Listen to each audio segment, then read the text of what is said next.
किया है ना वो सब कुछ उन्होंने किया है।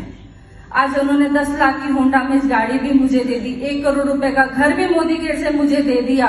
ये सब कुछ 5 साल के अंदर, क्योंकि जब वो साल भर के थे ना तो उनके फादर नहीं थे, उन्होंने बहुत स्ट्रगल देखा था। क्योंकि बताया जाता है एक्टिव इनकम के साथ साथ में पैसिव इनकम, वो उस चीज को खोज रहे थे। क्योंकि उनकी मदर अकेली थी, क्या सिंगल थी, तब उन्हें कैसे स्ट्रगल करना पड़ा था, उनकी मदर को कैसे हाथ फैलाने पड़े थे, घर घर जाके काम करना पड़ता था। बस वो चाहते थे कि एक दिन जिस दिन मैं घर पे ना रहूं, मैं जिंदगी में ना रहूं, तो मेरे बीवी को, मेरे बच्चों को किसी के आगे हाथ ना फैलाना पड़े, इसलिए वो मोदी केयर के अंदर आए।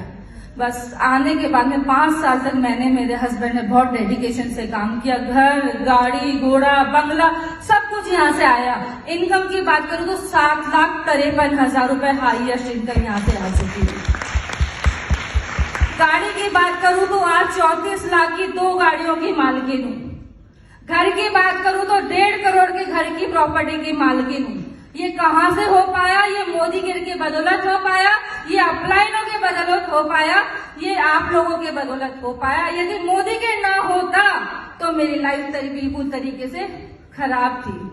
5 साल तक मेरे हस्बैंड ने बहुत अच्छे से, जोश से, जुनून से, जैसे बताया जाता है ना कि घर बैठ जाओ ये कुछ नहीं होगा, मेरे हस्बैंड ने सुबह 4 बजे वो उठते थे और ऊपर छत पर जाकर बस कहीं ना कहीं जाके फोन लगा देते थे, डायरी पढ़ने लग जाते थे, डायरी में लिखने लग जाते थे। आस पड़ोस में कहने थे मेरी सासू माँ को, अरे भाई तेरी बेटा पागल हो गया दिखता है। लेकिन उनका जो वो जोश था ना कि नहीं मुझे कर कर दिखाना है, मुझे जो लोग कह रहे हैं कि तू साबुन बेचेगा क्या, तू ये काम करेगा क्या, तेरे बाप तो नहीं है, तू भी यही काम करेगा क्या, उन्होंने मन में एक लगा रखे थे कि मेरे तो बाप नहीं है, लेकिन मैं धरती से जब चला जाऊं तो मेरे बीवी बच्चों को कोई तकलीफ ना हो, इसलिए मुझे कुछ कर कर दिखाना है।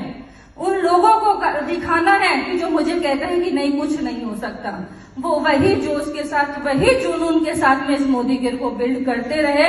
उन ना खाने की कोई थी उनको, ना कोई इनको पहनने का था, ना कुछ था। वो कभी बॉम्बे जाते थे, कभी दिल्ली जाते थे। जब मलिक सर बुला लेते थे कि वीरू भाई आज आपको दिल्ली आना है, तो वो बीवी बच्चों को छोड़कर है ना दिल्ली आ जाते।